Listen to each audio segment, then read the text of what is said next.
अस्सलाम वालेकुम वरहमतुल्लाहि वबरकातुहू। अल्हम्दुलिल्लाह, उम्मीद करती हूँ कि आप सभी खैरियत से होंगे। तो अल्हम्दुलिल्लाह देखिए, हमने कल तक इक्तिसाब के ताल्लुक़ से जितनी भी छोटी-छोटी टॉपिक्स थी जो कि बहुत इम्पोर्टेंट थी और उनसे 1 नंबर का सवाल आपका पूछा जा सकता था, वो तमाम टॉपिक्स को मैंने डिस्कस किया है। और देखिए, मैंने लर्निंग की थ्योरीज़ को और शुरू नहीं किया है, ठीक है ना। तो वो लर्निंग की थ्योरीज़ आज की इस वीडियो के बाद हम लोग कल से शुरू करेंगे, जो कि कल से जो मैं शुरू करने वाली हूँ ना, वो तो बहुत इम्पोर्टेंट है। देखिए, उन थ्योरीज़ के बगैर आपका टेट का क्वेश्चन पेपर ही नहीं बनता, ठीक है ना। टेट का हमारा टीएस टेट का क्या, इधर सी टेट का पेपर भी नहीं बनता, ठीक है ना। तो बहुत इंपॉर्टेंट है वो कल की थ्योरीज़। तो चलिए, मैं बिना देर करे, बिना टाइम वेस्ट करे आज की वीडियो शुरू करती हूँ। यानी आज की इस वीडियो में देखिए, हम लोग लर्निंग के ताल्लुक़ से मैंने जितने टॉपिक्स को डिस्कस किया था आपके साथ, इक्तिसाब की मुंतक़िली, इक्तिसाब की मराहिल, मुनहनी ख़त यानी इक्तिसाब की मुनहनी ख़त, ये तमाम चीज़ों के बारे में कुछ 20 क्वेश्चंस को मैं यहाँ पर लेकर आई हूँ। ये इन 20 क्वेश्चन से क्या है, आप लोग इक्तिसाब को और अच्छे तरीके से समझ सकते हो, ठीक है ना। यानी लर्निंग के ताल्लुक़ से और अच्छे तरीके से आप लोग को समझने में आसानी होगी। तो गुजारिश करती हूँ, अगर आपको ये क्वेश्चंस मेरे समझ में आ गए हो या फिर अच्छे लगे हो, तो प्लीज़ प्लीज़ प्लीज़ प्लीज़ अदबन गुजारिश करती हूँ कि वीडियो को ज़रूर लाइक करें और कमेंट भी ज़रूर करिए और मेरे चैनल को सब्सक्राइब भी ज़रूर कर लीजिए। तो चलिए, आज के क्वेश्चंस हम लोग शुरू करते हैं। आज का जो आपका पहला क्वेश्चन है वो है, इक्तिसाब एक अमल है, यानी इक्तिसाब एक कैसा अमल है, उसके बारे में सवाल पूछा जा रहा है आपसे। तो पहला ऑप्शन है आपका यहाँ पर गैर मुसस्सिल, दूसरा ऑप्शन है आपका मुसस्सिल, तीसरा ऑप्शन है आपका सिर्फ मदरसे की सतह तक और चौथा ऑप्शन है आपका इनमें से कोई नहीं। यानी इक्तिसाब एक कैसा अमल है, सिर्फ स्कूल की हद तक इक्तिसाब सीखने वाला अमल है, ये पूछा जा रहा है, या फिर बिल्कुल भी इक्तिसाब के कोई माने ही नहीं है, यानी कभी चलता ही नहीं है, उसकी पीरियड ही नहीं है, उसका कुछ स्टेज ही नहीं है, ये पूछा जा रहा है आपसे। और या फिर इक्तिसाब मुसस्सिल यानी हमेशा चलने वाला अमल है, ये एक पूछा जा रहा है। तो देखिए, इसका सही जो आंसर है वो है आपका दूसरा ऑप्शन यानी मुसस्सिल। तो इक्तिसाब क्या है, एक मुसस्सिल चलने वाला अमल है। जैसा कि मैंने फर्स्ट के ही वीडियो में बताया था इक्तिसाब के, कि इक्तिसाब क्या है, हमेशा चलने वाला अमल है, यानी गोद से लेकर गोर तक चलने वाला अमल है। यानी पैदाइश से लेकर हमारे इंतकाल तक क्या है, हम किसी ना किसी तरीके से कुछ ना कुछ सीखते ही हैं। तो आपका सही जवाब हुआ, इक्तिसाब एक मुसस्सिल अमल है। इसके बाद जो नेक्स्ट सवाल है आपका, इक्तिसाब का जामिया मतलब क्या है, यानी इक्तिसाब का मतलब क्या है। ऑप्शन ए पढ़ना, ऑप्शन बी लिखना, ऑप्शन सी सीखना, या फिर ऑप्शन डी है आपका किरदार में मुनासिब तब्दीली। तो इसका सही आंसर है, देखिए, किरदार में मुनासिब तब्दीली क्या है, इक्तिसाब का जामिया मतलब है। यानी हमने पढ़ा भी था कि इक्तिसाब क्या है, सिर्फ 4 दीवारी में बैठकर किसी चीज़ को सीखना या फिर किसी चीज़ को पढ़ना आपका इक्तिसाब नहीं कहलाता है, बल्कि इक्तिसाब तो वो है जिससे क्या है, आपके पूरे किरदार को बदल डालता हो, यानी आपके अंदर पूरी तरह से चेंजेस लाता हो, तो वही क्या कहलाता है, आपका इक्तिसाब कहलाता है। यानी हमने मिसाल भी ली थी कि हमारा अखलाक का बदलना इक्तिसाब कहलाता है, किसी से अच्छी तरह से बात कर लेना, ये भी इक्तिसाब है। जो हमारी पढ़ाई होती है, चाहे फिर टीचर की हो, लॉयर की हो, पुलिस की हो, कौन से भी फील्ड हो, ये भी क्या है, इक्तिसाब के अंदर ही शामिल होता है। हमारे समाजी इदारे भी क्या है, इक्तिसाब के अंदर शामिल हो जाते हैं। तो हर वो चीज़ जिससे आप हर जगह से सीखते हो, जिससे हमारी किरदार में तब्दीली हो जाती है, वही क्या कहलाता है, आपका इक्तिसाब कहलाता है। तो इसके बाद जो तीसरा क्वेश्चन है वो है, एक इक्तिसाब सीखने के बाद इससे मिलता जुलता इक्तिसाब आसानी सीखा जा सकता है। यानी जब हम किसी चीज़ को सीखते हैं तो उसके बाद जब हम दूसरी चीज़ सीखते हैं तो वो क्या कहलाता है, बोलकर यहाँ पर पूछा जा रहा है। तो पहला ऑप्शन है आपका इक्तिसाब, दूसरा ऑप्शन है आपका इक्तिसाब का मुनहनी ख़त, तीसरा ऑप्शन है आपका क़ानून इक्तिसाब और चौथा ऑप्शन है आपका इक्तिसाब की मुंतक़िली। तो इसका सही जवाब है आपका इक्तिसाब की मुंतक़िली। यानी जब हम किसी चीज़ को सीखते हैं तो उसके बाद जब हम आगे दूसरी चीज़ को हम सीखने जाते हैं तो पहला वाला नॉलेज क्या है, दूसरी चीज़ में हम लोग अप्लाई कर सकते हैं। यानी यहाँ पर हमारी पहले वाला इक्तिसाब दूसरी चीज़ में हम लोग ट्रांसफ़र करते हैं, यानी वहाँ पर मुंतकिल होता है हमारा इक्तिसाब। तो जो मिलता-जुलता होता है इक्तिसाब, या फिर जो मिलती-जुलती हमारी जो नॉलेज होती है, वो क्या कहलाती है? आपका इक्तिसाब की मुंतकिली कहलाती है। तो आपका सही आंसर क्या हुआ यहाँ पर? इक्तिसाब की मुंतकिली। नेक्स्ट क्वेश्चन है आपका, इक्तिसाबी मुनहनी खत एक्स महवर पर क्या लिया जाता है? यानी जो हमारा इक्तिसाबी मुनहनी खतूत थे, तो उसमें मैंने ग्राफ डाला था आपको। एक ग्राफ में एक जगह क्या था? एक्स महवर था, और एक जगह क्या था? वाई महवर था। तो एक्स महवर पर क्या बताया जाता है, वो यहाँ पर सवाल पूछा जा रहा है। तो इसमें ऑप्शन 1 है आपका वक्त, ऑप्शन 2 है आपका इक्तिसाबी रफ्तार, ऑप्शन सी है आपका इक्तिसाबी फीसद, और ऑप्शन डी है आपका 1 और 2 दोनों। तो इसका सही जवाब है आपका ऑप्शन ए, यानी वक्त। मैंने कहा भी था कि जो हमारा इक्तिसाबी मुनहनी खतूत का जो ग्राफ होता है, वहाँ पर एक्स महवर पर वक्त को लिया जाता है, और वाई महवर पर हमारी इक्तिसाब की रफ्तार को बताया जाता है ना? तो आपका सही ऑप्शन हो गया, सही आंसर हुआ आपका वक्त, यानी ऑप्शन ए। अगला सवाल है आपका, मुक़र्रर खत में इक्तिसाब इब्तिदा में धीरे क्यों होती है, यानी धीरे क्यों होती है? तो इसका पहला ऑप्शन है आपका मवाद मजमून का नयापन, दूसरा ऑप्शन है आपका मुश्किलात, तीसरा ऑप्शन है आपका ए और बी दोनों, और चौथा ऑप्शन है आपका इनमें से कोई नहीं। तो इसका सही जवाब है आपका 3, यानी ऑप्शन सी है आपका मवाद मजमून का नयापन और मुश्किलात। ये दोनों की वजह से भी क्या है, मुक़र्रर खत, जिसको हम इंग्लिश में कॉन्केव कर्व कहते हैं, यहाँ पर क्या है, पहले हमारी इक्तिसाब धीरी होती है, यानी धीमे धीमे चलते हैं, हमारी इक्तिसाब की रफ्तार कम होती है, बाद में से क्या है, आगे जाकर बढ़ने लगती है।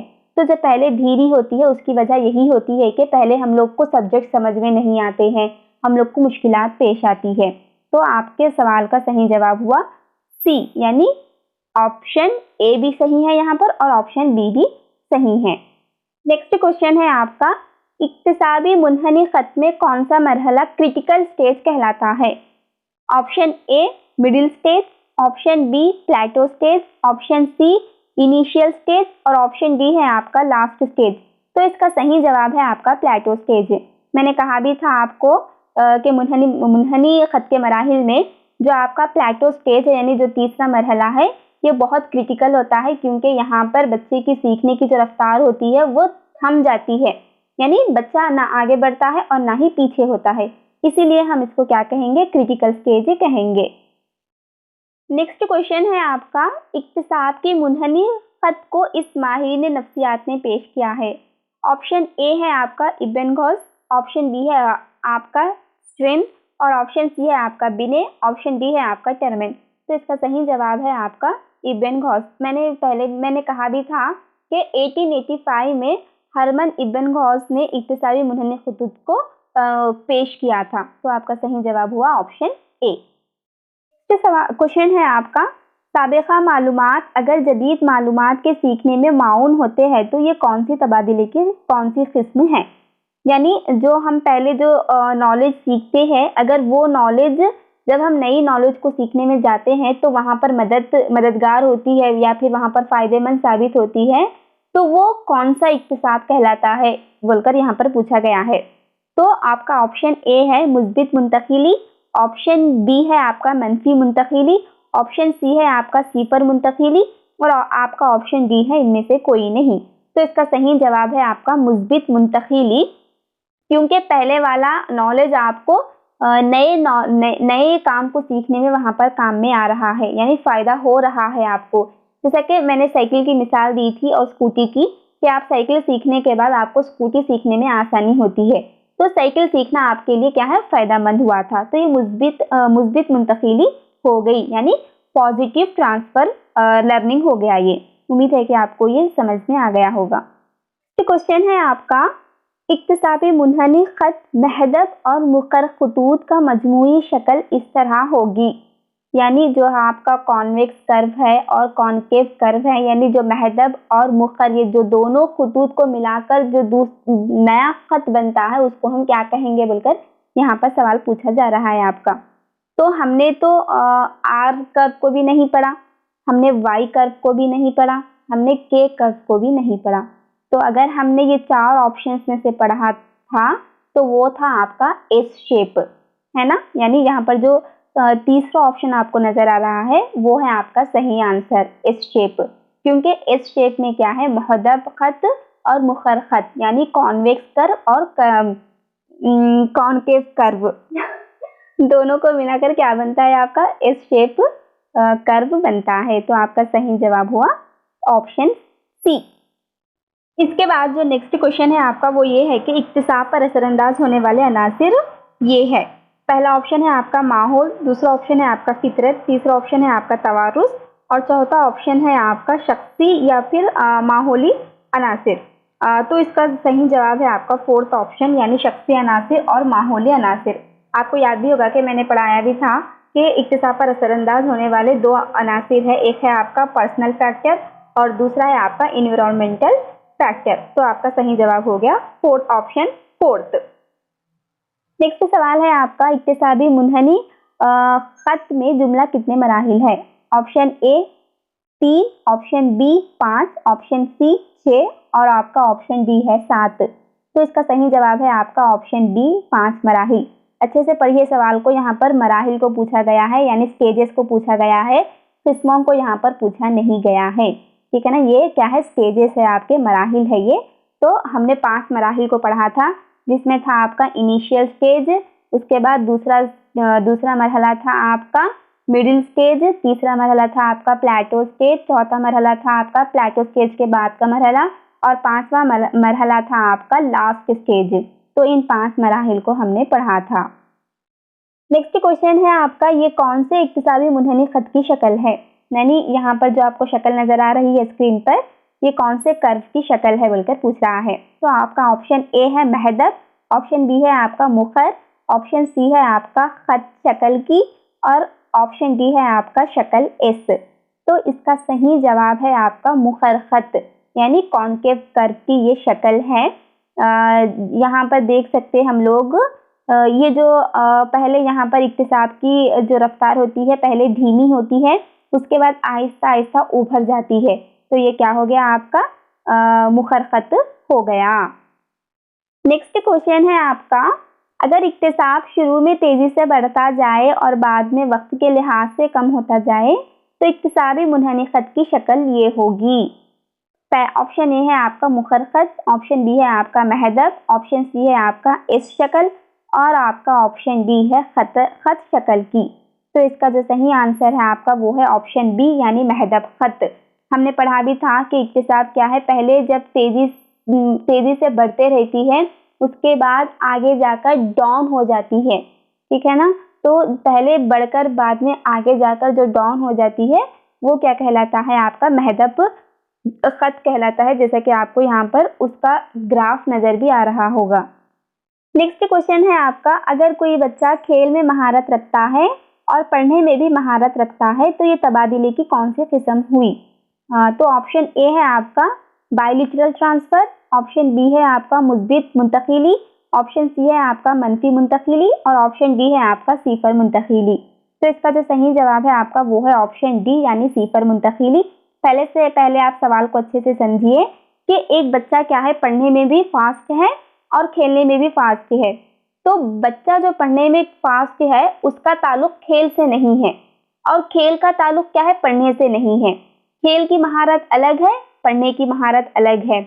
पढ़ने से बच्चे को खेल में फायदा नहीं हो रहा और खेल से बच्चे को पढ़ने में फायदा नहीं हो रहा, ठीक है ना। हमने यही पढ़ा था ना कि जब दोनों महारतें बिल्कुल अलग हो और दोनों का ताल्लुक बिल्कुल अलग होता है तो वो सीफर मुंतकिली कहलाता है, और जब एक महारत दूसरे महारत में फायदा देती है तो वो मुस्बित मुंतकिली कहलाता है, यानी पॉजिटिव ट्रांसफर हो गया।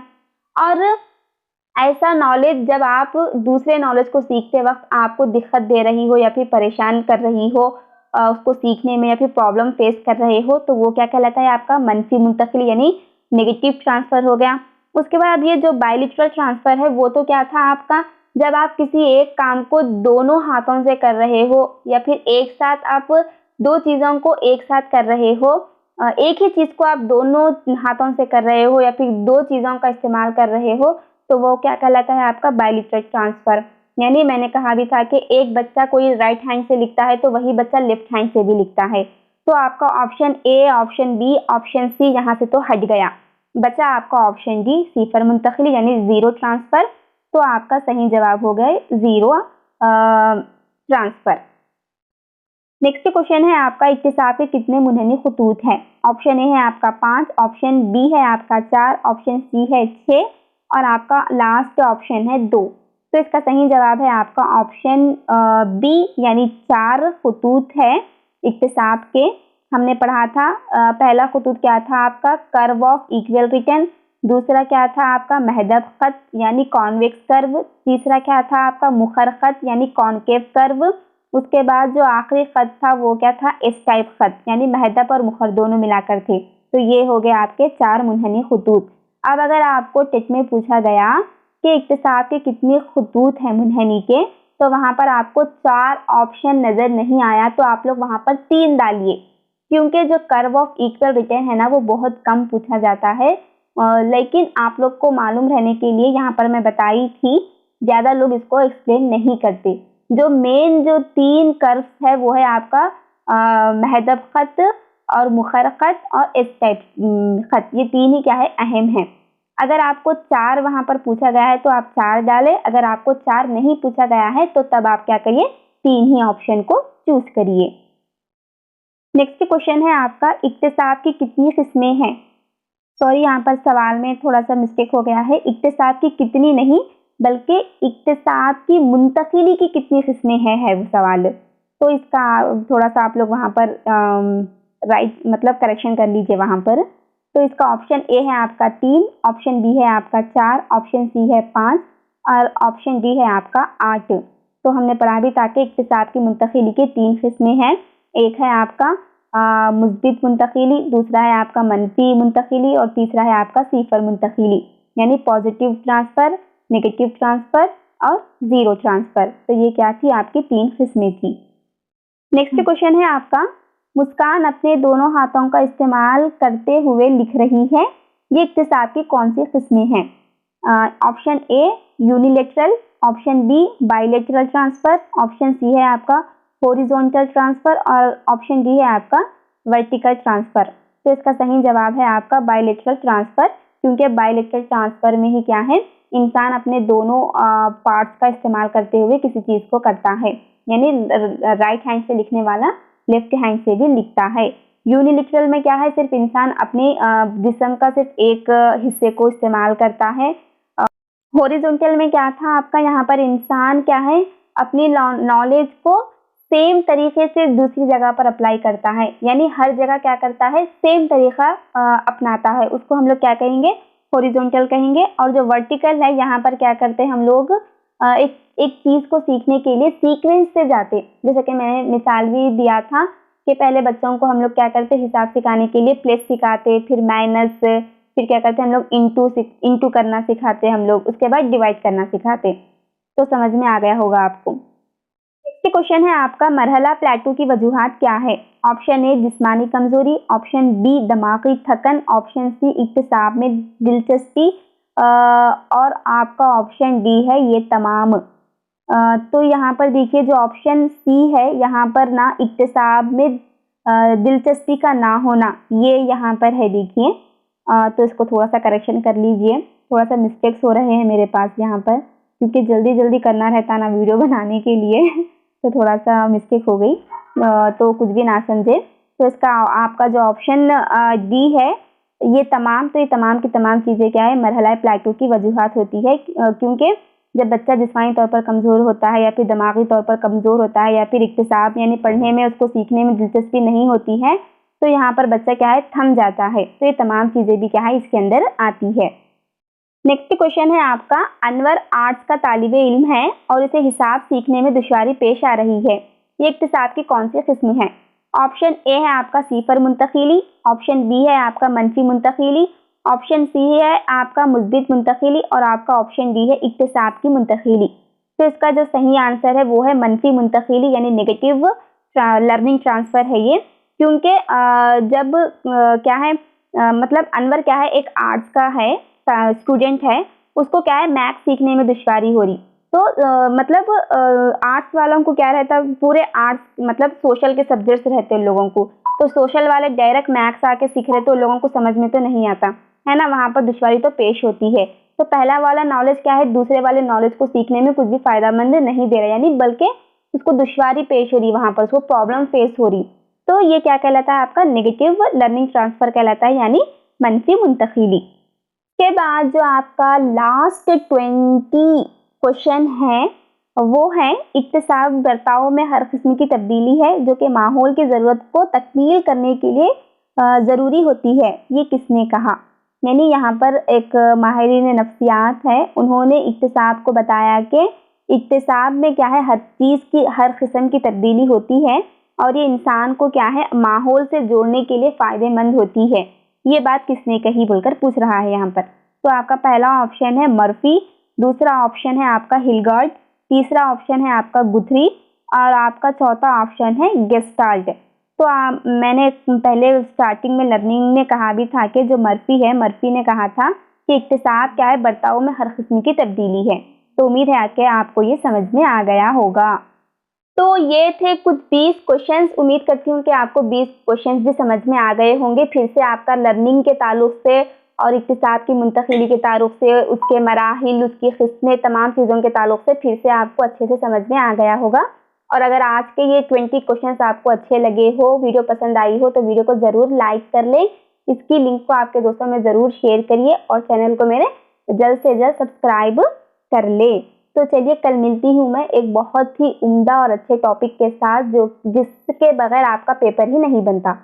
तो चलिए अपना ख्याल रखिए। अस्सलाम वालेकुम वरहमतुल्लाहि वबरकातुहू। जज़ाकल्लाहु खैर।